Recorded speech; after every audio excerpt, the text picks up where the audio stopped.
I'm sitting at my dining room table on Christmas evening, wearing my emerald silk dress and the pearls Richard gave me on our 20th anniversary, with my right arm throbbing beneath an improvised splint I've hidden under my sleeve. The pain is constant, sharp every time I shift in my chair, but it's nothing compared to the ache in my chest as I look around at the 12 people gathered here. My sister Margaret catches my eye from across the table, her expression tight with worry. She knows. She's the only one who knows everything. The table looks beautiful. I spent hours this morning arranging the centerpiece, lighting the candles, setting out the china that's been in Richard's family for 3 generations. Everything is perfect on the surface, just like I've been pretending everything is perfect for the past 2 years while I watched my son disappear into someone else's carefully constructed reality. The turkey is carved, the wine is poured, and everyone is laughing at something my nephew just said. For a moment, it almost feels normal, almost feels like the Christmases we used to have when Dylan was young, when Richard was alive, when our family was actually a family. But then I catch sight of Dylan and Sienna at the far end of the table, and that illusion shatters. My son, my only child, the boy I raised to be kind and thoughtful, is whispering something to his wife. She laughs, that perfectly practiced laugh she uses in her Instagram videos, and touches his hand with her manicured fingers. They both glance at me, and I see something in that look that makes my blood run cold. It's not concern. It's not guilt. It's conspiracy. Margaret notices me wince as I reach for my water glass. Her voice cuts through the dinner conversation. "Briella, what happened to your arm? You didn't mention anything when we talked yesterday." The table goes silent. It's remarkable how quickly a room full of people can pivot from laughter to complete stillness. My brother-in-law Thomas stops mid-sentence. Margaret's sons, Colin and James, both turn to look at me. Our friends Patricia and David, who've known Dylan since he was in diapers, lean forward with concern etched on their faces.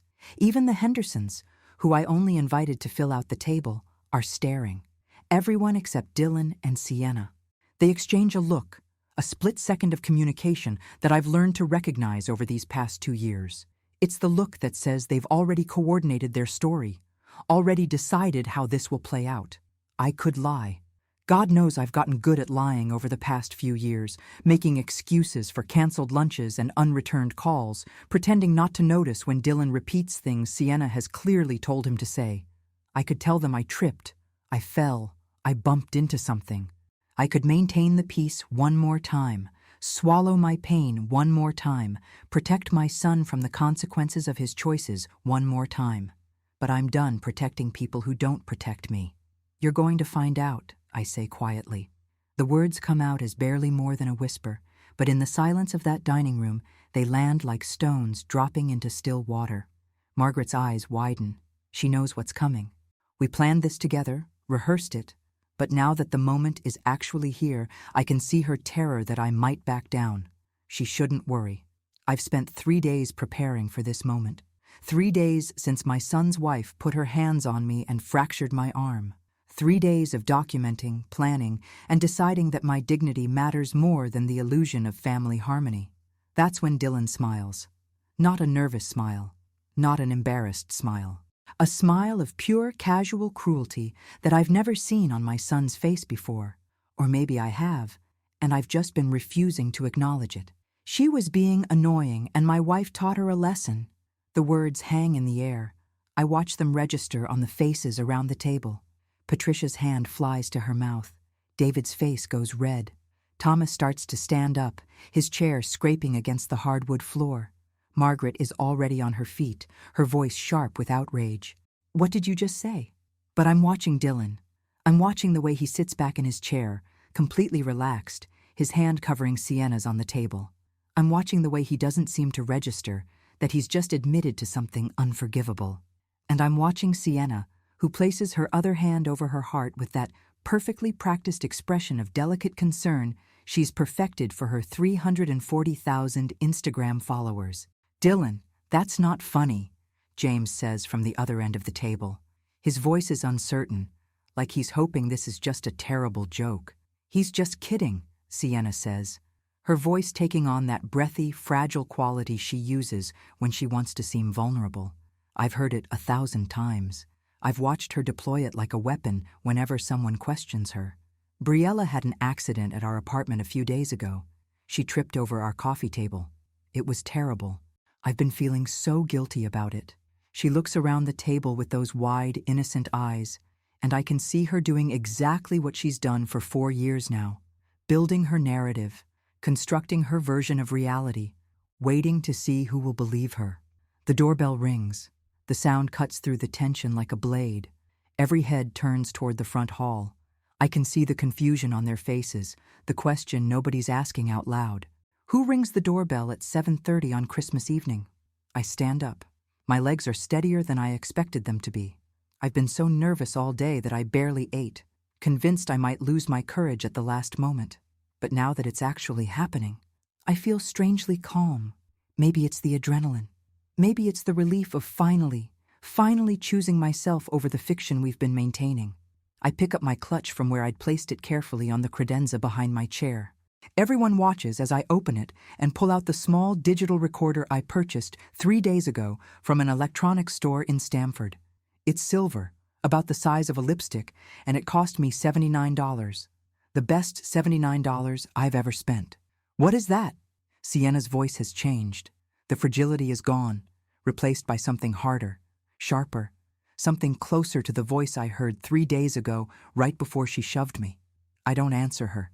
Instead, I look at my son, my beautiful boy who I carried for 9 months, who I raised with every ounce of love I had, who I've been losing inch by inch for 2 years while I stood by and told myself it would get better. Dylan, do you want to repeat what you just said? His face has gone pale. Mom, I was joking. No, you weren't. And that's not even the important part. I press play. My own voice fills the dining room, tinny, but clear through the recorder's small speaker. I'm saying something about financial projections and due diligence.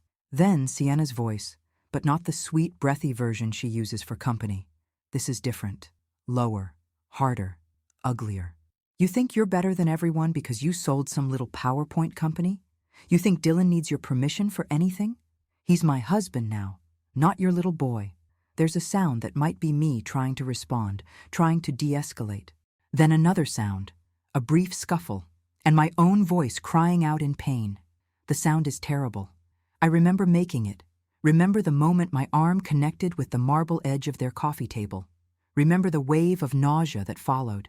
But hearing it played back, knowing everyone else is hearing it too, makes it real in a way it hasn't been before. Then comes the most damning part. Sienna's voice, just above a whisper, but the recorder caught it perfectly. Look what you made me do. A pause. Then her voice again, louder, performative, dripping with fake panic. Oh my God, Briella, are you okay? Dylan, call an ambulance. She tripped. I press stop. The silence that follows is absolute. Nobody moves. Nobody speaks. I can hear the antique clock on the mantel ticking, the sound of someone's breathing, the distant hum of the refrigerator from the kitchen. Sienna stands up so fast, her chair tips backward and crashes to the floor. The sound makes Patricia jump. You recorded me? You came to our home and recorded me without permission? That's illegal. That's a violation of privacy. Her face is flushed, her carefully applied makeup suddenly looking garish under the chandelier light. This is the real Sienna, the one I've caught glimpses of over the years, but never saw fully until 3 days ago. The mask is gone. Connecticut is a one-party consent state for audio recordings, I say calmly. I spent an hour on the phone with a lawyer yesterday, making sure I understood exactly what I could and couldn't do. And documenting evidence of a crime isn't invasion of privacy, it's self-preservation.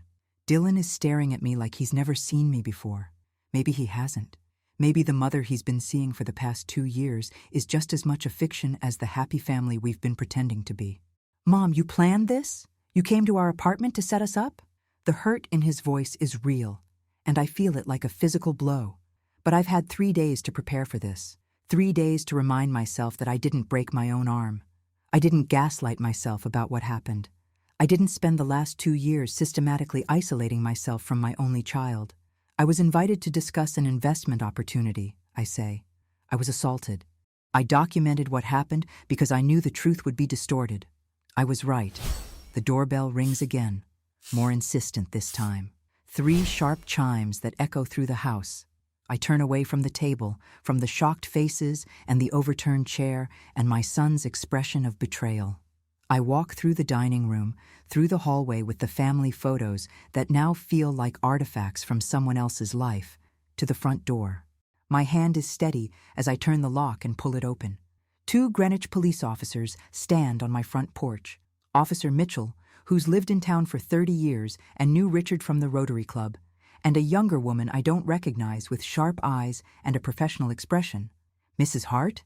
the female officer asks. "Yes, please come in.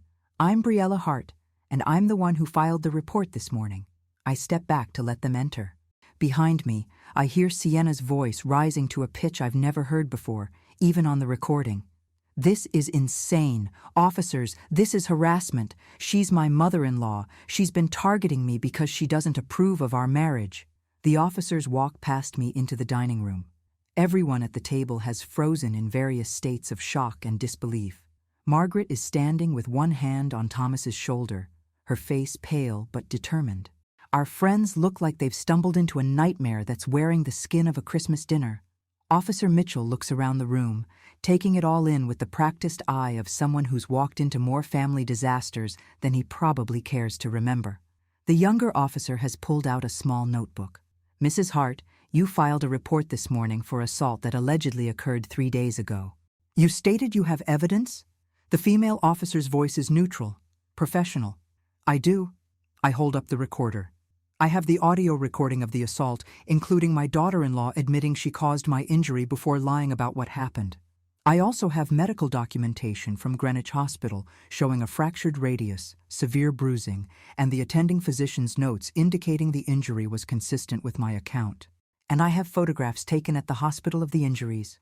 Sienna launches into a performance that would be impressive if it weren't so transparent. Tears spring to her eyes. Her voice breaks. Her whole body starts to tremble. "Officers, this is a misunderstanding. Briella fell in our apartment. It was an accident. I've been so worried about her, so guilty. That's why we came tonight, to make sure she was okay. And now she's doing this because she's never liked me. She's never thought I was good enough for her son." The younger officer is writing in her notebook, but her expression hasn't changed. She's heard this before, I realize. This exact script, or some variation of it. How many women has she watched perform innocence while the evidence tells a different story? "Ma'am, we'd like to hear the recording," Officer Mitchell says to me. His voice is kind but firm. He's not asking permission. I press play again. This time, when Sienna's real voice fills the room, when the sound of the assault plays out in my pristine dining room surrounded by half-eaten Christmas dinner, I watch the officers' faces. They don't react dramatically. They just listen, taking notes, occasionally glancing at Sienna. When it's over, the female officer turns to Sienna. "Ms. Marlowe Hart, I'm Officer Chen. We need you to come with us to give a statement. Based on the evidence we've reviewed, including this recording, the medical report, and the photographs, we have probable cause to proceed with charges of assault in the 2nd degree." Dylan explodes. It's the only word for it.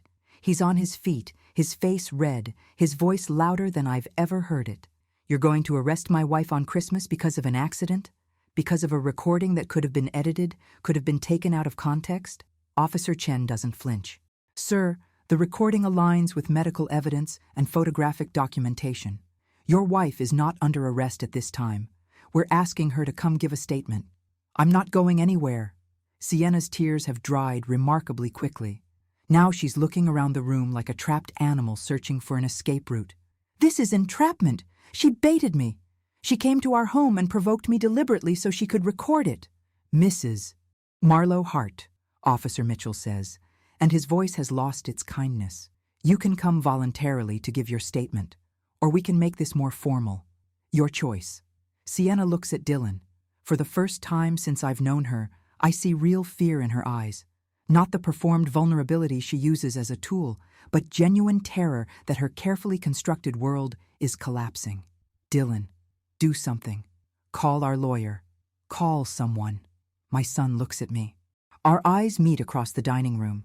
across the chasm that's opened up between us over the past 2 years, across every lie we've both told ourselves about what was happening to our family. Mom, please, don't do this. And for a moment, just a moment, I almost waver, because he's my son, because I love him more than I've loved anyone except Richard, because the hope that he might wake up and see what's happening has kept me silent for so long. But then I look at my arm, hidden under silk and improvised splints. I think about the 3 seconds Dylan stood frozen after Sienna pushed me, the 3 seconds before he moved to help, the 3 seconds where he had to decide who to believe. I think about the 2 years of canceled lunches and unreturned calls and watching my son become someone I don't recognize.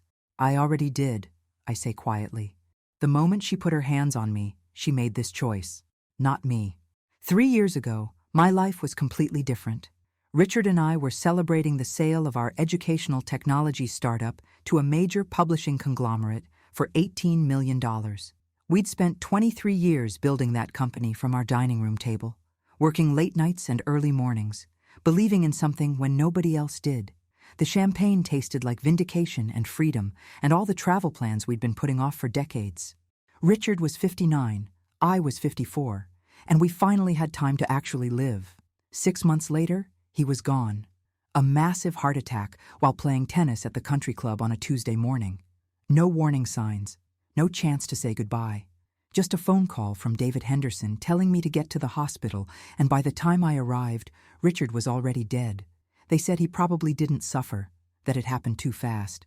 I've never decided if that makes it better or worse. Dylan fell apart. My strong, capable son, who'd just made VP at his private equity firm, completely shattered. He'd always been closer to his father than to me. Not because I was a bad mother, but because Richard had that easy way with him, that ability to communicate without words that I'd always envied a little. After the funeral, Dylan would call me at 2 a.m, sobbing, asking questions I couldn't answer about why this happened and what he was supposed to do now. I should have seen it coming. Should have recognized that my son's vulnerability made him a perfect target for someone like Sienna. But I was drowning in my own grief, trying to figure out how to be a widow at 54, how to live in a house that still smelled like Richard's cologne and echoed with his absence. Dylan met Sienna 4 months after we buried his father. It was at some corporate networking event his firm hosted. She was working as a promotional model, one of those beautiful young women companies hire to hand out branded materials and smile at potential clients. She had 3,000 Instagram followers back then and dreams of becoming an influencer. Dylan was a grieving, wealthy man with a prominent last name and connections. I'm sure it seemed like fate to both of them, but for very different reasons. He brought her to Sunday brunch 6 weeks after they met. I remember every detail of that morning. She wore a cream-colored dress that probably cost more than she made in a month of promotional work, and her makeup was absolutely flawless. She called me Mrs. Hart 3 times before I insisted she call me Briella, and she had this way of tilting her head when she listened that made her seem fascinated by everything you said. She complimented my house, my cooking, my jewelry. She touched Dylan's arm constantly, laughed at all his jokes, gazed at him with what looked like genuine adoration. Margaret called me that night. "What did you think of her?" I'd been asking myself the same question all afternoon. "I don't know. She seems very sweet, very attentive to Dylan." "Too sweet," Margaret said. "Too perfect. Did you notice how she mirrored everything he said? How she had an answer ready for every question before you even finished asking?" I had noticed, but I'd told myself I was being paranoid, being the stereotypical judgmental mother-in-law. Dylan was happy for the first time since Richard died. Who was I to question it? They were engaged 5 months later. Dylan didn't ask my opinion, just showed up one Sunday with Sienna wearing a 3-carat diamond ring and announced they were getting married in Nantucket that summer. Intimate ceremony, just close family and friends. Sienna said she'd always dreamed of a beach wedding, and Dylan looked at her like she'd hung the moon. I offered to help plan. I'd planned dozens of events for our company over the years. I knew vendors, had contacts, could have made the whole thing easier. Sienna smiled that perfect smile and said, "That's so sweet, Briella, but I've actually already handled everything. I know exactly what I want, and I don't want to burden you when you're still grieving Richard. But thank you so much for offering. Every sentence was gracious. Every word was kind. And every single thing she said put distance between Dylan and me while making it seem like she was being considerate. The wedding was beautiful in that Instagram-perfect way. White chairs on the beach, sunset ceremony, Sienna in a dress that probably cost $20,000. I paid for half of it without being asked because that's what you do for your only child's wedding. Dylan cried when he said his vows. Sienna's makeup didn't smudge when she cried, which should have been my first real clue that those tears weren't entirely authentic. The changes started small. Dylan used to call me every Sunday morning, a tradition we'd maintained since he went to college. After the wedding, those calls became sporadic. He'd forget, or he'd say Sienna had planned something, or he was just too busy. When I called him instead, Sienna would answer his phone. "Oh, he's in the shower, Briella. I'll have him call you back." He rarely did. Lunch dates got canceled at the last minute. Dinner invitations were declined because they had other plans. Holidays became rushed affairs where they arrived late and left early because Sienna had a content deadline or a brand event or wasn't feeling well. Always something. Always a reason that sounded legitimate but added up to a pattern I didn't want to acknowledge. Margaret saw it clearly. She's isolating him, Brie. Classic control tactic. Make him dependent on her by cutting off everyone else. But I made excuses. They were newlyweds. They needed time to build their relationship. I was being clingy. I needed to respect boundaries. All the things we tell ourselves when we're watching something terrible happen, but don't want to seem paranoid or overbearing. The real wake-up call came about 8 months into their marriage. I ran into Sarah Patterson, one of Dylan's college friends, at a charity luncheon. We chatted for a few minutes, and then she said something that made my blood run cold. "I miss Dylan. I've tried texting him a few times to get together, but he never responds. Is everything okay with him?" I made some excuse about him being busy with work, but later that day, I called 3 more of Dylan's old friends. Same story. They'd all been slowly cut off, their messages unanswered, their invitations declined. Dylan's entire social circle had been systematically pruned until the only people left were Sienna's friends, Sienna's contacts, people who saw them as a unit rather than individuals. That's when I hired the private investigator. I felt guilty about it, like I was betraying my son. But something in my gut was screaming that something was wrong, and I'd learned to trust my instincts over the years of building a business and navigating corporate politics. The investigator's report arrived 6 weeks later. Sienna Marlowe had grown up in a working-class family in Ohio. Her father had left when she was 12. Her mother had married an electrician 2 years later, and that marriage had been troubled. Nothing illegal, but neighbors reported frequent fights. Police called for noise complaints. Sienna had left home at 18 and moved to New York with dreams of modeling or acting. When that didn't pan out, she'd pivoted to promotional work and started building her Instagram following. The concerning part was her previous relationship. She'd dated a man named Marcus Chen for 2 years. According to the investigator, that relationship had ended with Marcus filing for a restraining order after what he described as escalating emotional abuse and controlling behavior. The order had been granted. Sienna had violated it twice before it expired. I sat in my home office reading that report for hours, feeling sick. This was my son's wife, the mother of the grandchildren I'd hoped to have someday, and she had a documented history of controlling, abusive behavior. But what could I do with that information? Show it to Dylan? He'd accused me of trying to destroy his marriage. He'd chosen Sienna over me already in 100 small ways. A restraining order from an ex-boyfriend would just be spun as a vindictive former lover trying to hurt her. Sienna would cry, would play the victim, and Dylan would defend her even harder. So I did what I'd been doing for 2 years. I stayed quiet. I documented everything. I kept records of canceled plans and unreturned calls. I saved text messages where Sienna would answer Dylan's phone. I watched my son's social media presence change from normal updates about his life to a carefully curated feed that always featured Sienna, always promoted her brand, always made their relationship seem perfect. And I waited, because part of me hoped Dylan would wake up on his own. Part of me hoped that love would break through whatever hold Sienna had on him. Part of me hoped I was wrong about everything, that my grief over Richard had made me paranoid, that Sienna really was just a young woman who loved my son and wanted to build a life with him. That hope died 3 days ago on a Tuesday afternoon when I drove to their Tribeca apartment to discuss what Dylan had called an incredible investment opportunity. The moment Sienna opened the door, I knew something was different. She was wearing workout clothes, her hair in a messy bun, no makeup. It was the first time I'd seen her without her full armor of presentation, and the woman standing in front of me looked harder, older, less carefully constructed. "Briella, Dylan said you were coming." She stepped back to let me in, but there was no warmth in the gesture. The apartment was immaculate as always. White walls, minimalist furniture, everything positioned perfectly for Instagram content. Dylan was sitting on their white leather couch with a folder in his hands, looking nervous in a way that immediately put me on alert. What I didn't know then was that everything was about to change, that the careful documentation I'd been keeping would become evidence, that my son was about to show me exactly how much Sienna had reprogrammed him, that in less than an hour I'd be driving to the hospital with a fractured arm and a recording that would finally prove what I'd known for 2 years.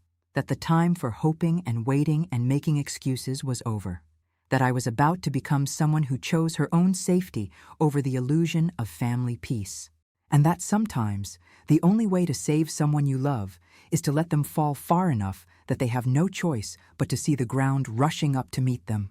Dylan gestured to the chair across from them, and I sat down with my purse in my lap, already feeling the tension in the room like a physical presence. The folder he handed me was surprisingly thin for what he'd described as an incredible investment opportunity. Inside were maybe 10 pages of glossy promotional materials for something called Radiant Wellness Collective. I flipped through the pages slowly, taking in the vague promises about revolutionary supplements, the testimonials from people I'd never heard of, the income projections that made absolutely no sense. This wasn't a business plan. This was a recruitment pitch for a multi-level marketing scheme, barely disguised as a wellness company. "So what do you think?" Sienna asked. She'd perched on the arm of the couch next to Dylan, one hand resting possessively on his shoulder. "My friend Amber is one of the founding distributors. She's making over $50,000 a month." I looked up from the materials and met Sienna's eyes. There was a challenge there, a kind of predatory anticipation that made my stomach tighten. She wanted me to say no. She was practically daring me to object. "How much are you asking me to invest?" $250,000, Dylan said quickly. "You'd be a silent partner. Sienna would handle all the actual work, building her downline, creating content, managing the team. We'd split the profits 60-40 after she recovers her time investment." I closed the folder and set it carefully on the coffee table. "This is a pyramid scheme." The words dropped into the pristine silence of their apartment like rocks through glass. Dylan's face flushed immediately, but before he could respond, Sienna's entire demeanor changed. Her hand tightened on Dylan's shoulder, and her eyes filled with tears so quickly it was almost impressive. "I knew you'd say that," she whispered, her voice breaking perfectly. "I knew you'd find a way to tear this down. You never believe in me, Briella. Nothing I do is ever good enough for you." "Sienna, that's not what I—" "Mom!" Dylan's voice was sharp. Sharper than I'd ever heard him speak to me. "You didn't even look at it properly. Sienna has spent weeks researching this opportunity. Amber showed us her tax returns. The numbers are real." I took a breath, trying to keep my voice calm and reasonable. "Dylan, you work in private equity. You've reviewed hundreds of business models. Look at this objectively. There's no actual product differentiation here. The only way people make money is by recruiting other people to recruit other people. That's the definition of a pyramid scheme. It's network marketing," Sienna said, and now her tears were gone, replaced by something colder. "It's how thousands of women build financial independence. But you wouldn't understand that because you've never had to actually work for anything. You just married a rich man and rode his coattails to success." The insult was so brazen, so nakedly hostile, that for a moment I couldn't even process it. Richard and I had built our company together. I'd been the one who developed the core curriculum platform. I'd been the one who pitched our first major client. The business had been as much mine as his, legally and practically. "That's completely untrue," I said quietly. "Richard and I were equal partners in every sense." "Sure," Sienna said, and her smile was thin and sharp. That's why the company was incorporated under his name.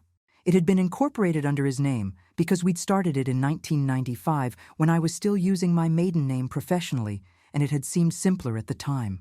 But Sienna had somehow found that detail and weaponized it, twisted it into evidence of some narrative where I was just a trophy wife who'd gotten lucky. "Mom, come on," Dylan said, and his tone had shifted to something placating, almost condescending. "Nobody's attacking you. Sienna's just frustrated because she really believes in this opportunity, and you're dismissing it without even trying to understand it." I looked at my son, really looked at him. His hair was slightly too long, like he'd been missing haircut appointments. He'd lost weight, his face sharper than it should be, and his eyes kept darting to Sienna, checking her reaction to everything he said, calibrating his responses based on her expressions. "Dylan, I'm not dismissing it. I'm telling you that as someone who's spent 30 years evaluating business opportunities, this is not a legitimate investment. The revenue model doesn't work. The only people who make money in these structures are the ones at the very top. So you're saying my friend Amber is lying?" Sienna's voice had taken on that dangerous edge I'd heard occasionally in phone calls, the tone that appeared when she didn't get her way. "I'm saying she's either at the top of the pyramid or she's lying about her income, yes." Sienna stood up abruptly. "I don't have to listen to this. Dylan, are you going to let your mother call my best friend a liar in our own home?" Our own home. The apartment I'd given them $150,000 toward as a wedding gift. But I bit back that comment because I could see exactly where this was heading. Sienna was building towards something, orchestrating this conflict like a conductor with an orchestra. "Sienna, please sit down," Dylan said, reaching for her hand. "Mom, maybe you could just look at it more carefully. Take the materials home and really review them. I've seen enough to know what this is. Because you're so much smarter than everyone else?" Sienna's voice was rising now. "Because you're so successful and sophisticated that you can judge an entire business opportunity in 5 minutes. Because I know how to read a prospectus, and this isn't a prospectus. This is marketing copy designed to recruit investors who don't know any better." That's when Sienna's mask cracked completely. "Investors who don't know any better? You mean like Dylan? Are you saying your son is stupid?" "That's not what I said." "It's what you meant though, isn't it? Dylan's just some naive idiot who can't make his own decisions, who needs mommy to protect him from the big bad world." I stood up, my purse clutched in my hands. "I'm going to leave now. Dylan, when you're ready to discuss this rationally, without the personal attacks, you can call me." "Of course you're leaving," Sienna said, and she stepped between me and the door. "That's what you always do. Come in here with your judgments and your superiority. Tear down everything we're trying to build, and then run away before you have to actually defend yourself. Sienna, please move." "Why should I? This is my home. You're the guest here. You're the one who showed up uninvited to insult me. Dylan literally asked me to come because he thought you might actually support him for once. He thought maybe, just maybe, his own mother would believe in him and want to help him build something. But no, you just want to control him forever, keep him dependent on you, make sure he never has anything that's actually his own." Every word was carefully chosen, perfectly designed to reframe the narrative. Suddenly, I wasn't a mother trying to protect her son from a bad investment. I was a controlling matriarch trying to undermine his independence. "Dylan," I said, not taking my eyes off Sienna, "do you believe that? Do you really think I'm trying to control you?" My son didn't answer immediately, and that hesitation told me everything I needed to know. Sienna had been working on him, planting these seeds, building this narrative for months or maybe years, and at least part of him believed it. "I think," he said slowly, "that you have a hard time letting me make my own choices." The words felt like a physical blow. "I raised you to think critically, to question things that seem too good to be true. I'm not trying to control you. I'm trying to protect you from making a $250,000 mistake. See?" Sienna turned to Dylan, her voice triumphant. "She thinks you're making a mistake. She thinks you're not capable of evaluating this on your own. She thinks you need her permission to invest your own money. It's not his money she's asking for," I said sharply. "It's mine." "Right, because Dylan doesn't have any money of his own. He's just a child who needs mommy's allowance." "That's a deliberate misrepresentation of what I said." "Is it? Because it sounds to me like you're saying Dylan isn't successful enough, isn't rich enough, isn't good enough to participate in this opportunity without your help. I could feel the situation spiraling, could see exactly how Sienna was twisting every word I said into ammunition against me. And I could see Dylan watching us both, his confusion giving way to anger, his loyalty being pulled in a direction that had nothing to do with truth and everything to do with the narrative Sienna had been constructing for 2 years. "I'm not doing this," I said firmly. "Sienna, move aside. I'm leaving." "Why?" "Because you're losing. Because for once you can't just throw your money around and make everyone do what you want." I tried to step around her. She shifted, blocking my path again. We were standing less than 2 feet apart now, and I could see something in her eyes that genuinely frightened me. It wasn't anger exactly. It was something more primal, more dangerous.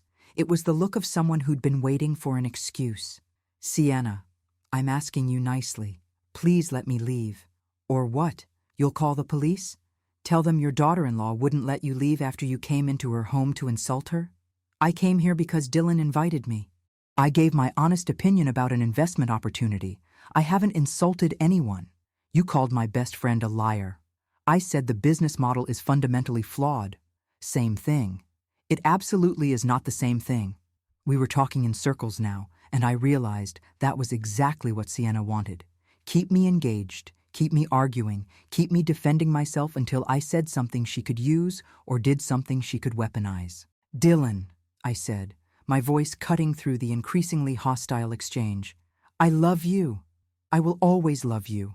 But I'm not going to invest in this, and I'm not going to keep arguing about it. So I'm going to ask you, as your mother, to please ask your wife to let me leave your apartment." For a moment, I thought he might actually do it. I saw something flicker in his eyes, some recognition of how absurd this situation had become. But then Sienna turned to look at him, and whatever she saw in her face overrode everything else. "She doesn't respect you," Sienna said softly to Dylan, but loud enough for me to hear. "She doesn't respect us. She never has. She comes into our home and tells us we're too stupid to recognize a good opportunity. She insults your intelligence, my judgment, our entire life together. And you're just going to let her leave without even acknowledging how hurtful that is?"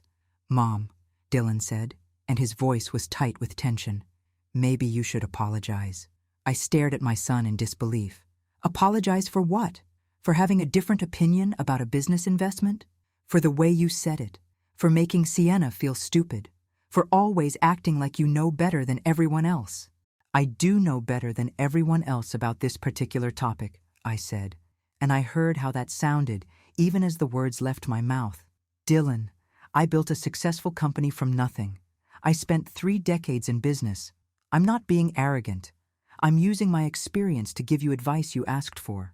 "I asked for your investment, not your advice," he said quietly. And there it was, the truth we'd been dancing around. He hadn't wanted my opinion.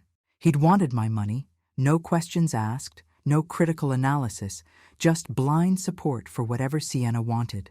"Then I guess we have nothing more to discuss," I said. "Sienna, for the last time, please move. Make me." The words were childish, playground-level provocation. But they were also a dare, a challenge, a trap.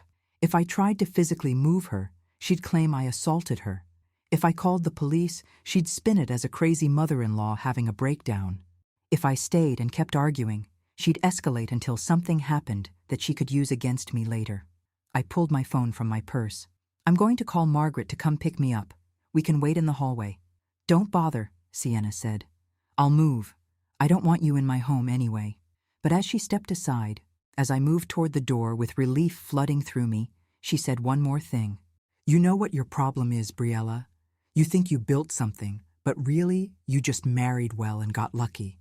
You think you're better than me because you're older and richer, but we both know the truth. You're just a woman who spent her whole life riding on a man's success, and now you can't stand that your son chose someone who's actually going to build something herself. I should have kept walking, should have ignored the bait. But 2 years of watching my son disappear, 2 years of biting my tongue, 2 years of making excuses and hoping things would get better, all came crashing down in that moment. I turned around. That's not true, and you know it. What I can't stand is watching you isolate my son from everyone who loves him. I can't stand watching you turn him against his own family and friends. I can't stand seeing him become a shell of who he used to be because you need to control every aspect of his life." The apartment went absolutely silent. Dylan's face had gone white, and Sienna's expression transformed into something I'd never seen before, something ugly and raw and honest. "You have no idea what you're talking about, don't I? I know about Marcus Chen. I know about the restraining order. I know about your pattern of controlling and abusing the men in your life." I saw the moment the words registered. Saw Sienna understand that I'd done my research, that I knew things she thought were buried, and I saw the calculation happen in her eyes, the decision being made in real time about how to respond. "You investigated me?" Her voice was quiet now, dangerous. "You hired someone to dig into my past? I protected my son. You violated my privacy. You went behind our backs because you couldn't accept that Dylan chose me over you. I found out you have a documented history of abuse. That was all lies. Marcus was obsessed with me. He made up stories when I tried to leave him. The court granted the restraining order, Sienna. They don't do that based on made-up stories. Get out." Her voice had dropped to something almost a whisper. "Get out of my home right now." "I'm trying to." That's when she pushed me. It wasn't a hard shove. Not the kind of violent assault you see in movies. Just her hands on my shoulders, a sudden force that I wasn't expecting. I stumbled backward, tried to catch myself, and my shin caught the edge of their glass and marble coffee table. I fell awkwardly, my right arm taking the impact as I tried to break my fall. The pain was immediate and nauseating. I heard something crack, felt something give way in my forearm. For a few seconds I couldn't breathe, couldn't process what had just happened. I was lying on their pristine white carpet, my arm bent at an angle that wasn't quite right, pain radiating up to my shoulder and down to my fingertips. "Oh my God." That was Dylan's voice, shocked and distant. "Mom, are you okay?" But before I could answer, before I could even try to sit up, I heard Sienna's voice, much quieter, barely above a whisper, but my phone's voice recorder caught it perfectly. "Look what you made me do." 3 seconds of silence. 3 seconds where my son stood frozen while his wife processed what she'd done. 3 seconds that told me everything about which of us he'd choose. Then Sienna's voice again, louder this time, performative, full of fake panic. "Oh my God, Briella, are you okay? Dylan, call an ambulance. She tripped over the coffee table." Dylan finally moved. He knelt beside me, his hands hovering uncertainly over my arm like he was afraid to touch it. "Mom, don't move. Let me call 911. "No." The word came out sharper than I intended, but the pain was making everything sharp. "No ambulance. I'll drive myself to the hospital." "You can't drive like that," he said, and his concern sounded genuine. But I could see Sienna behind him, watching us both with an expression I couldn't quite read, calculating, planning, already constructing the narrative she'd tell if paramedics showed up and started asking questions. "Then call Margaret. She'll take me." I managed to sit up, cradling my right arm against my chest. The pain was excruciating, but I'd broken bones before. A riding accident when I was 16. A skiing injury in my 30s. I knew what a fracture felt like, and this was definitely a fracture. "Briella, I'm so sorry," Sienna said, and she was crying now. Real tears, or at least tears that looked real. "You lost your balance and I tried to catch you, but you went down so fast. I feel terrible. Please let us call an ambulance." I looked up at her, this woman who'd just assaulted me and was now performing concern for my son's benefit. And I made a decision in that moment. Not consciously, not with any kind of plan. Just a deep, instinctive understanding that if I let this moment pass without documentation, it would be erased, rewritten, turned into a story where I was the clumsy one, the dramatic one, the one who caused problems. "Dylan, my phone is in my purse. Can you get it?" He grabbed my bag from where it had fallen near the door and pulled out my phone. His hands were shaking as he handed it to me. "Who are you calling?" "Margaret." I dialed my sister's number with my left hand, awkward but functional. She answered on the second ring. "Bree, everything okay? I need you to come pick me up from Dylan's apartment. I've hurt my arm and I need to go to the hospital." "What happened?" I looked directly at Sienna as I spoke. I fell. I need to get it checked out.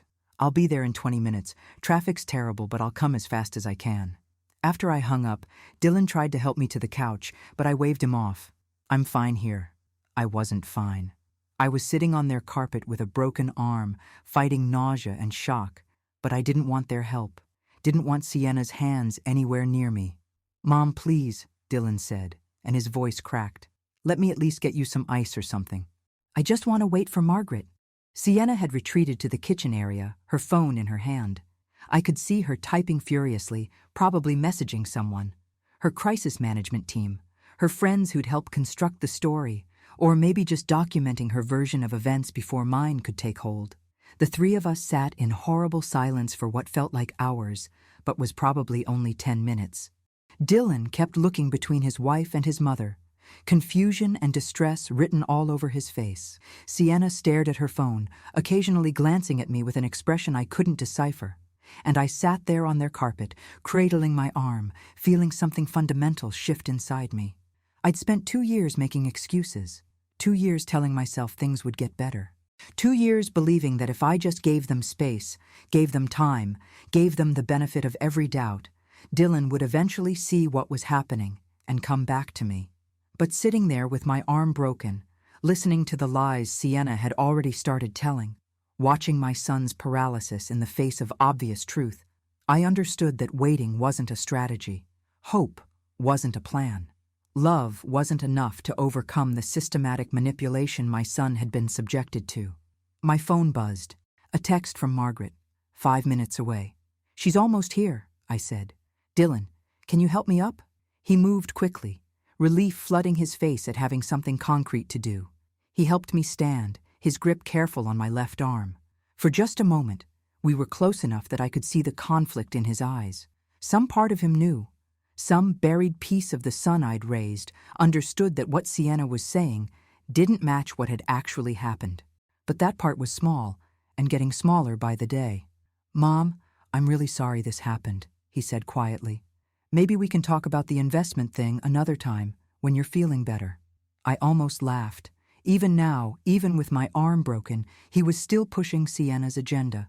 The investment that had started this whole nightmare wasn't off the table. It was just postponed until I'd recovered enough to be pressured again. Dylan, I said, and I made my voice as gentle as I could manage through the pain. Do you remember what actually happened here today? He blinked, confused by the question. You lost your balance and fell. Is that what you saw? I saw you and Sienna arguing, and then you stumbled. Not a lie exactly, but not the truth either. A carefully edited version that erased Sienna's hands on my shoulders, that turned a deliberate shove into an accidental stumble. I could see how he'd gotten there, how the narrative had already begun reshaping itself in his mind, even in the 20 minutes since it happened. Okay, I said simply. There was no point arguing. Not now. Not when he'd already chosen which version he was going to believe. Margaret's arrival was a relief so profound, I almost started crying. She took one look at my arm and went pale, but she didn't ask questions. Just helped me into her car while Dylan stood in the doorway of his building, looking miserable, and Sienna watched from their apartment window. We were 3 blocks away when Margaret finally spoke. What really happened? She pushed me. Jesus Christ, Briella. I have it recorded. I turned on my phone's voice recorder when I got there because I had a feeling something might happen. I didn't expect this, but I got it. Her admitting what she did before she started lying about it. Margaret glanced at me, her hands tight on the steering wheel. What are you going to do? That was the question, wasn't it? What was I going to do with evidence of assault by my son's wife? Was I going to file charges? Press the issue? Turn this into a legal battle that would destroy whatever fragile relationship I still had with Dylan?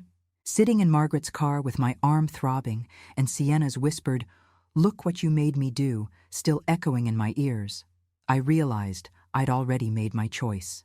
The moment I'd pressed record on my phone, I'd decided that documentation mattered more than peace, that truth mattered more than the illusion of family harmony. I'm going to protect myself, I said, even if that means Dylan hates me for it. Margaret reached over and squeezed my left hand. Good. It's about damn time. At Greenwich Hospital, the attending physician was a woman in her mid-40s with kind eyes and a no-nonsense manner.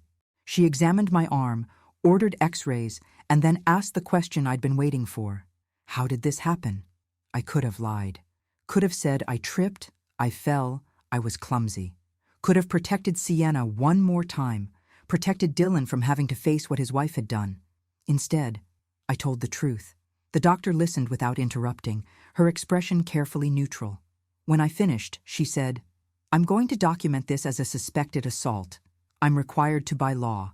You don't have to file a police report, but I'm going to note in your medical records that your injury is inconsistent with a simple fall and that you've disclosed being pushed.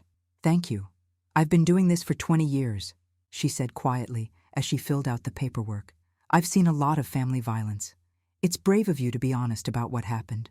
I didn't feel brave. I felt tired and hurt and older than I'd ever felt in my life, but I also felt something else. Something that had been dormant for 2 years while I tried to be the perfect understanding mother who never made waves. I felt angry. And that anger, it turned out, was exactly what I needed. The police officers standing in my dining room represent the end of pretending. Officer Chen is asking Sienna to accompany them to the station, and my daughter-in-law is coming apart at the seams. The carefully constructed persona she's maintained for 4 years is cracking in real time, and everyone at this table is watching it happen.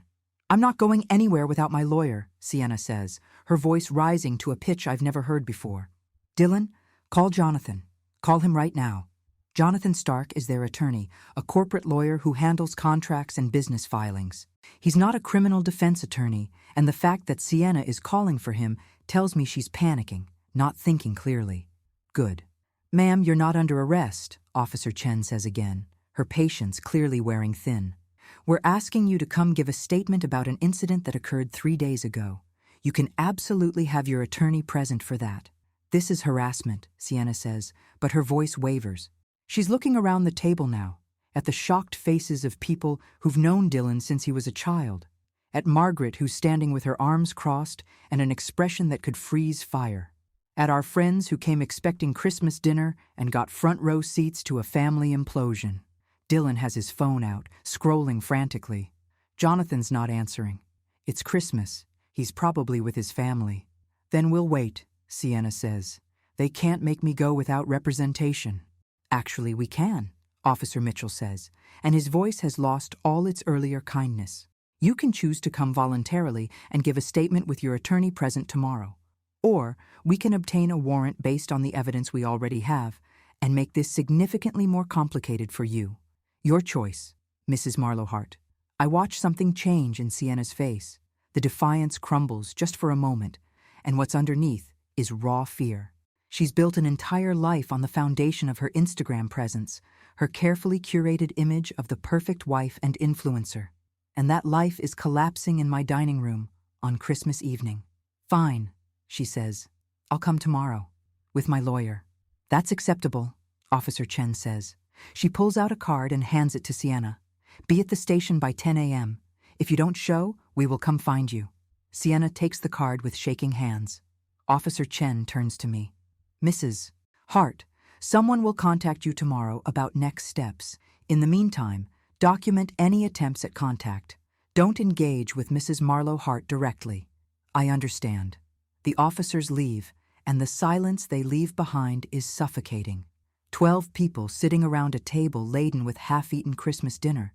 Nobody quite sure what to say or do. It's Patricia who finally breaks it. Briella, my God, are you all right? Before I can answer, Dylan explodes. He's been holding it in while the police were here, but now it all comes pouring out. Is she all right? Is she all right? She just had my wife questioned by police on Christmas. She orchestrated this entire thing. She came to our apartment to provoke Sienna. She recorded a private conversation. She's been planning this for God knows how long. Dylan, that's not... I start, but he cuts me off. Don't. Just don't, Mom. I know exactly what you did. You never liked Sienna. You've been trying to destroy our marriage since day one, and now you're using some accident to try to get her arrested? What kind of person does that? Margaret steps forward, her voice sharp. The kind of person who got shoved hard enough to break her arm, Dylan. That's what kind of person does that. It was an accident, Sienna already explained. We all heard the recording. Thomas says quietly. He's usually the peacemaker, the one who stays out of family drama. But his face is serious now, almost stern. We heard Sienna say, "Look what you made me do." That's not something you say after an accident. It was taken out of context. What context makes that okay? Margaret demands. What context makes it acceptable to push your mother-in-law hard enough to fracture her arm? Sienna has sunk into her chair, her face buried in her hands. She's crying again, but these tears look different, less calculated, more desperate. I didn't mean to hurt her. I just wanted her to leave. She came into our home and attacked me, attacked my character, told Dylan that I'm some kind of con artist. I told Dylan that the investment opportunity was a pyramid scheme, I say, and I'm surprised by how steady my voice is, which it is. That's not an attack on your character. That's a factual observation about a business model. You investigated my past. Sienna's head snaps up, her eyes red and swollen. You hired someone to dig up dirt on me. You told Dylan about Marcus, about things that happened years ago that have nothing to do with our marriage. Because you have a documented history of controlling and abusive behavior, I say. Because I watched you isolate my son from everyone who loves him. Because I saw the same patterns emerging that led to a restraining order with your previous partner. Dylan looks like I've slapped him. You told her about Marcus? I found out about Marcus, I correct. When I noticed that you'd cut off all your old friends. When I realized you never see anyone anymore unless Sienna approves. When I watched you change from someone independent and confident into someone who checks with his wife before expressing an opinion. That's marriage, Mom. That's what partnership looks like. Just because Dad let you run everything doesn't mean that's how all marriages work. The comment about Richard is designed to hurt, and it does, but I don't let it derail me. Your father and I made decisions together. We consulted each other. We valued each other's input. That's different from what I've watched happen to you. You don't know anything about my marriage. I know that 2 years ago, you had friends you saw regularly. Now you don't. I know you used to call me every Sunday. Now I'm lucky if I hear from you once a month. I know that every time we make plans, Sienna has a reason why they need to be canceled or changed. I know that you've lost weight. You look exhausted. And every time I see you, you seem less like yourself. Because you stress me out, Dylan's voice cracks. Because every interaction with you is a judgment. Because nothing I do is ever good enough for you. I take a breath, fighting back tears. Dylan, I have never thought you weren't good enough. I have watched you become successful and capable and everything your father and I hoped you'd be. What I've also watched is you disappear into a relationship that requires you to give up everything that made you who you are. Sienna stands abruptly. I can't listen to this anymore. Dylan, we're leaving. Yes, I say. You should go. But Dylan, before you leave, I need you to understand something. I didn't orchestrate this. I didn't provoke your wife. I went to your apartment because you invited me. I gave my honest opinion about an investment opportunity. And when I tried to leave, Sienna physically prevented me from doing so, then assaulted me when I continued trying to exit. Everything that's happened since then has been a direct consequence of her choice to put her hands on me. You investigated her. You recorded her. I protected myself. And the recording proves exactly what happened, which is why I made sure to have it. Because I knew that the truth would be twisted, that what actually happened would be rewritten into a narrative where somehow I'm the villain. You are the villain, Sienna screams. You're a controlling, manipulative bitch who can't stand that your son has a life that doesn't revolve around you. The words echo in the dining room. Our friends look horrified. Margaret's sons are staring at Sienna like they've never seen her before. Even Dylan seems shocked by the venom in her voice. Sienna, don't, he starts, but she whirls on him. Don't what? Don't tell the truth? She's been sabotaging us from the beginning. She never gave me a chance, and now she's trying to have me arrested because I finally stood up to her. You broke her arm, Margaret says flatly.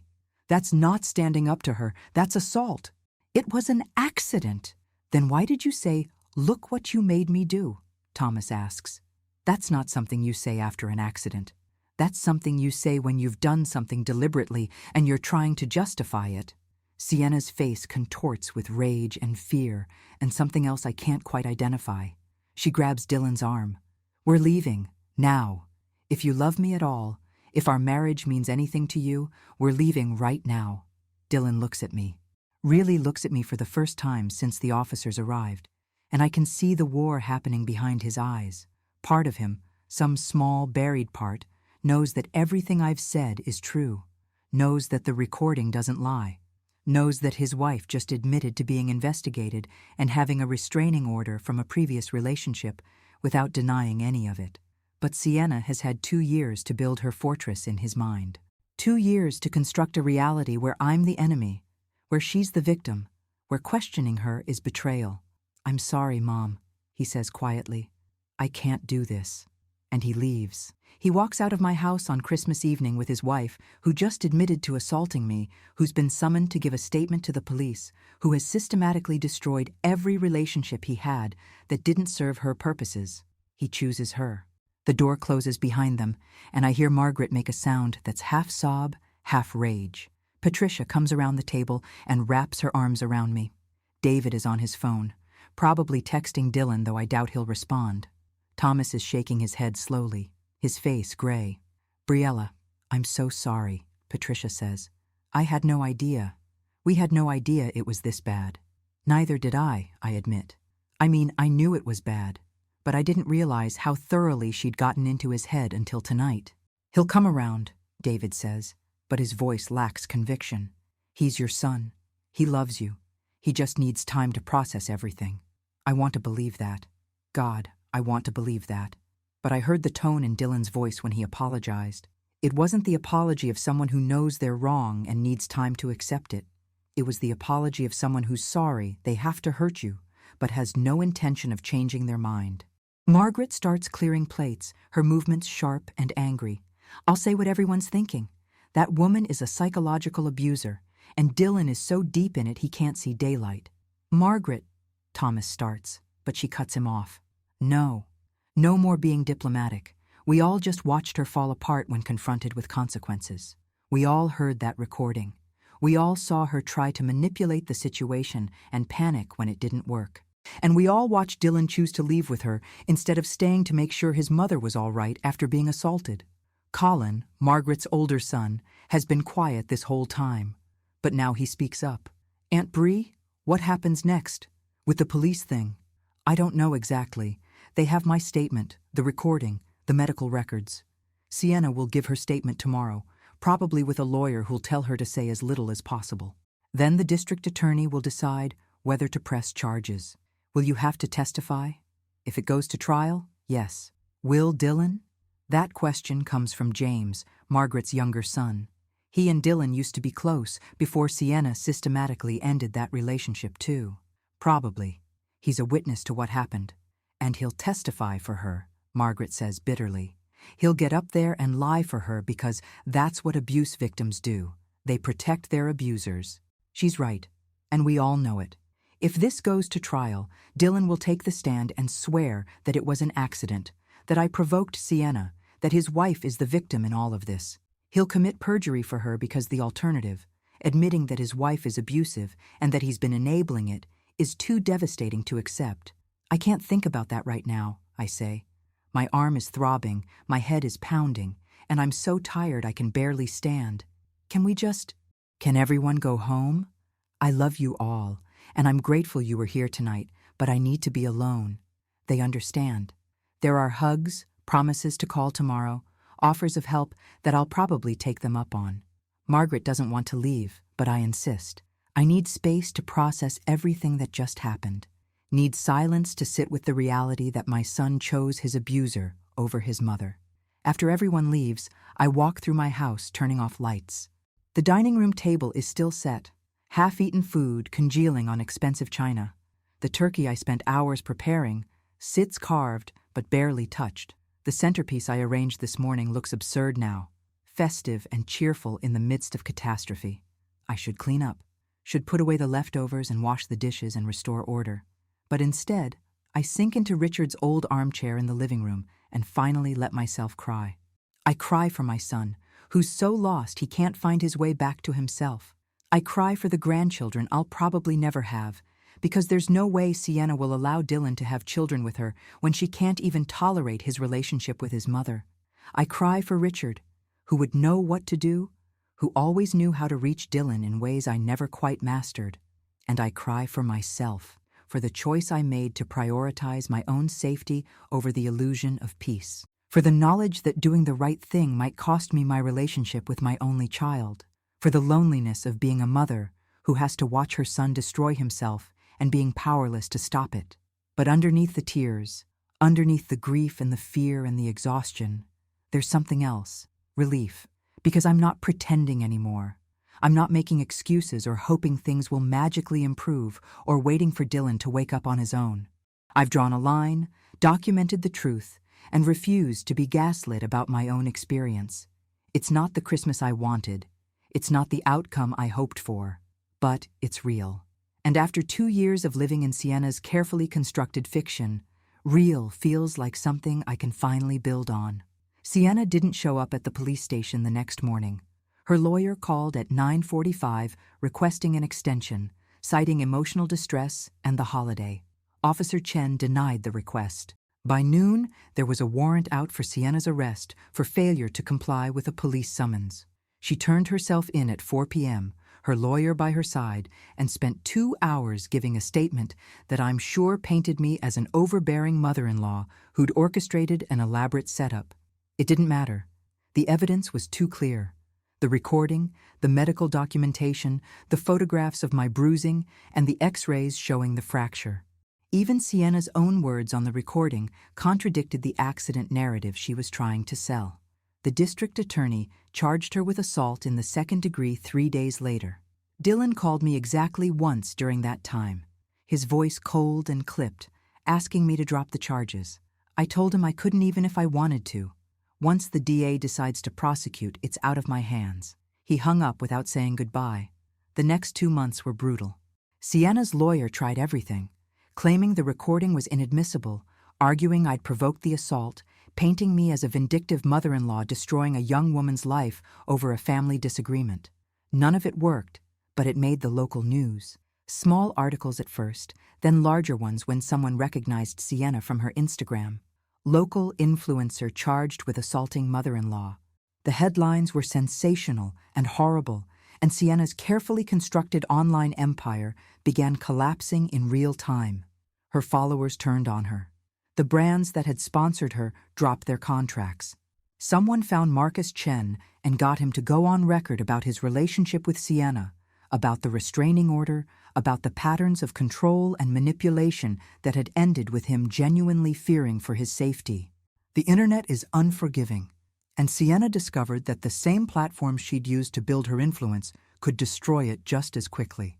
She lost 280,000 followers in 2 weeks. Her Instagram, which had been her entire identity and income source, became a graveyard of deleted comments and disabled replies. The last post she made was a tearful video proclaiming her innocence and begging for understanding. It was deleted within hours, but not before it was screen recorded and spread across social media as evidence of her manipulation. Through it all, Dylan stood by her. He posted his own statement on Facebook, defending his wife, attacking the media coverage, and notably not mentioning me at all. Margaret showed it to me, against my wishes, and I saw that my son had finally chosen a side. It just wasn't mine. The trial was set for March, but never happened. Sienna's lawyer negotiated a plea deal, guilty to assault in the 3rd degree, 18 months probation, 200 hours of community service, mandatory anger management counseling, and a 5-year restraining order, keeping her at least 100 meters away from me at all times. I sat in the courtroom when she accepted the plea. Dylan was there, in the back row, his face gaunt and his suit hanging loose on his frame. He'd lost at least 20 pounds. He didn't look at me, not once during the entire hearing. When the judge asked Sienna if she understood the terms and accepted them, her voice was barely a whisper. "Yes, Your Honor. Mrs. Marlowe Hart, do you understand that violation of this restraining order will result in immediate arrest and potential jail time?" "Yes, Your Honor." "And you understand that this guilty plea will remain on your permanent record?" A longer pause. Then, "Yes, Your Honor." That should have felt like victory. like justice, like vindication for 2 years of watching my son disappear and 3 days of physical pain and months of legal stress. Instead, it just felt empty. My daughter-in-law was a convicted criminal now. My son was somewhere I couldn't reach him, and I was legally protected but emotionally devastated. I didn't hear from Dylan for 4 months after the sentencing, 4 months of silence that felt like death. Margaret urged me to reach out, but I wouldn't. I'd drawn my line, and now I had to live with the consequences of defending it. Then, on a Tuesday morning in July, my phone rang at 3 a.m. Dylan's name on the screen sent my heart racing. I answered expecting emergency, tragedy, something terrible. "Mom?" His voice was broken, raw with tears. "Mom, I need help." I was out of bed instantly, fear flooding through me. "Dylan, what's wrong? Are you hurt?" "I need to leave her. I need to get out. I don't know how, but I can't do this anymore." "You were right. About everything. And I'm sorry." "God, Mom, I'm so sorry." He sobbed on the phone for 20 minutes while I listened, my own tears streaming silently down my face. He told me things I'd suspected but never confirmed. How Sienna monitored his phone, how she controlled their finances, how she'd isolated him so completely that he had no one left to turn to except the mother he'd betrayed.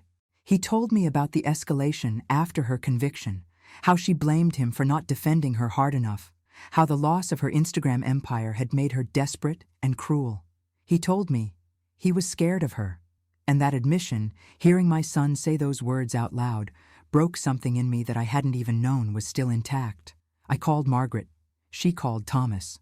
By 8 a.m., we had a plan. By noon, Dylan had walked out of the Tribeca apartment with 2 suitcases and the clothes on his back, leaving behind everything else he owned. Sienna was at a court-mandated anger management session. By the time she got home and realized he was gone, he was already at a hotel under Margaret's name with a divorce attorney on retainer. The divorce was vicious. Sienna fought everything, the asset division, the timeline, even the service of papers. She violated the restraining order twice trying to get to me, probably hoping that if she could just talk to me, she could manipulate me into convincing Dylan to come back. Both violations resulted in arrests. The second one finally resulted in a 30-day jail sentence. Dylan fell apart during those months. He was in therapy 3 times a week, processing years of psychological abuse, trying to understand how he'd become someone who testified against his own mother. The guilt ate at him. Some days he couldn't get out of bed. Some days he called me crying, apologizing for things that happened so long ago I'd almost forgotten them. "I told you that you stressed me out," he said once, his voice hollow. That was her voice coming out of my mouth. Those were her words, and I believed them. I actually believed that you were the problem. "You were being abused," I told him. "Abuse victims believe what their abusers tell them. That's how it works. I chose her over you. On Christmas, after she broke your arm. What kind of son does that? The kind who was being controlled. The kind who couldn't see clearly yet. Dylan, I never stopped loving you, not for 1 second. But forgiveness, I learned, is more complicated than love. I forgave my son because I understood what had happened to him. But trust, real, deep trust, that had to be rebuilt brick by brick. And it was slow, painful work. The divorce was finalized in November, almost exactly a year after that Christmas dinner. Dylan was thinner, quieter, fundamentally changed by everything he'd been through. He'd left his job at the private equity firm. Too many questions, too much gossip, and was working as a consultant from home, rebuilding his life piece by careful piece. We have lunch now, once a month, sometimes twice if he's having a particularly hard week. We don't talk about Sienna unless he brings her up, which he rarely does. We talk about his therapy, about the friends he's slowly reconnecting with, about the life he's trying to build from the wreckage of his marriage. It's not what it was. It may never be what it was. There's a distance between us now, a careful space where we both know how badly things can go wrong if we're not vigilant. But there's also something new, a respect, maybe, or an understanding. He sees me differently now. Not as the mother who needs to be managed or the obstacle to be overcome, but as the person who loved him enough to protect herself, even when it meant losing him temporarily. Last month, on the anniversary of that terrible Christmas, Dylan came to my house unannounced. He stood on my doorstep, holding a small wrapped box, his eyes red like he'd been crying. "I've been carrying this around for weeks," he said. "Not sure if I had the right to give it to you. But my therapist says I need to stop punishing myself for things I did when I wasn't thinking clearly." Inside the box was a bracelet. Simple, elegant, white gold with a single charm. A small heart engraved with a date. The date Richard died. "I found it in Dad's things when I was clearing out the storage unit," Dylan explained. "He'd bought it for you for your anniversary, the one you never got to celebrate. I thought you should have it." I cried. He cried. We stood in my doorway, holding each other the way we hadn't since before Sienna, since before everything fell apart. "I love you, Mom," he whispered. "I'm sorry it took me so long to remember how." "I love you too, sweetheart. I never stopped." It's not a happy ending exactly. Dylan still has nightmares. I still have moments where I see him flinch at unexpected sounds or check his phone compulsively, and I know he's still processing trauma. Sienna is out there somewhere, her Instagram deleted, her influencer dreams dead, probably already working on her next victim. But we're here, Dylan and I, Margaret and Thomas and the boys, all of us navigating this new reality together. We're damaged, but healing, broken, but mending, and most importantly, we're honest. No more pretending, no more accepting the unacceptable for the sake of peace. Sometimes, late at night when I can't sleep, I look at the thin scar on my arm where the bone fractured. It aches when it rains, a permanent reminder of the day I chose my own dignity over comfortable lies. Some people might see it as a mark of violence, of family destroyed, of everything that went wrong. I see it differently. I see it as the day I saved my life, and eventually, by refusing to enable his destruction, the day I helped save my son's life too. It cost everything. But looking at Dylan now, watching him slowly become himself again, I know it was worth it. Every single painful, devastating, necessary moment of it.